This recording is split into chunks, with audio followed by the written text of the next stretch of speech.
Եթե անդրադառնամ մի շարք այլ թարմնորությունների, նշեմ, որ մարդու իրավունքների եվրոպական դատարանի միջոցով ակնկալվում էր տեղեկություններ այնտեղ պահվող հայերի վիճակի մասին, եւ մենք այս տեղեկությունները պետք է ստանայինք դեռևս 2025 թվականի նոյեմբեր ամսին, նոյեմբերի 4-ին,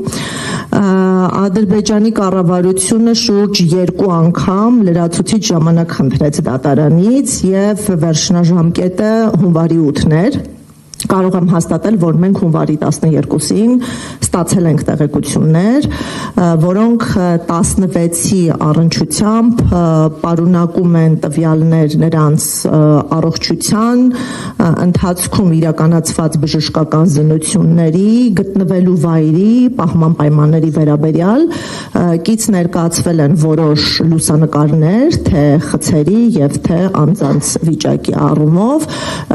այսինքն նոյեմբերի 4-ի պարտականությունը հետաձգված կերպով Ադրբեջանի կառավարությունը իրականացրեց 2026 թվականի հունվարի 12-ին։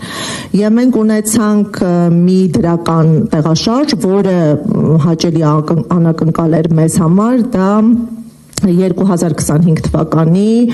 դեկտեմբերի 24-ի եւ 25-ի Կարմիր խաչի ներկայացուցիչների այցելություններ, այսինքն 7 ամիս տևած դադարից հետո Կարմիր խաչի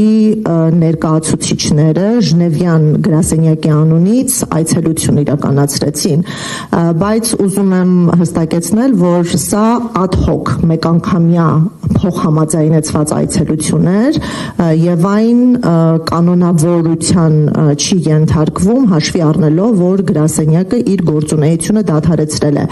բայց մենք չենք բացառում, որ նոր համաձայնությունների ձեռքբերման պայմաններում այս այցելությունները կրկնվող լինեն, ինչ հաճախականությամբ չենք կարող կանխատեսել, բայց դրա հնարավորությունը չենք բացառում։ Բոլոր դեպքերում Կարմիր խաչի այցելությունը դրական հոգեբանական ազդեցություն է թողել թե այնտեղ գտնվողների եւ թե նրանց ընտանիքի անդամների շրջանակում, եւ այդ այցելության ընթացքում նաեւ նամակներ են վերցվել, տեսագրություններ են վերցվել, որը արդեն այս ամսվա ընթացքում փոխանցվել է ընտանիքի անդամներին։ Մենք տարբերակված մոտեցում ենք վերաբերմունքի առումով դիտարկել Ռուբեն Վարդանյանի պարագայում, հետաքրքրական է, որ մեծացել է նրա մեկուսացվածությունը արտաքին աշխարհից եւ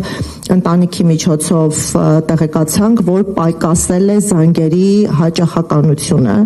16-ի պարագայում շաբաթը 1 անգամ զանգի հնարավորություն է տրվել, որպես կանոն չորեքշաբթի օրերին, իսկ դատապարտված 7 անձանց պարագայում 4-ից 6 շաբաթը 1 պարբերականությամբ, հիմա Ռուբեն Վարդանյանի պարագայում այս 1 շաբաթյա պարբերականությունը պահպանված չէ եւ ինչ-ինչ պատճառներով նա մեկուսացվում է, նրա դատական գործընթացը ձգձգվում է եւ նա զրկվում է վերջին խոսքը արտահայտելու հնարավորությունից։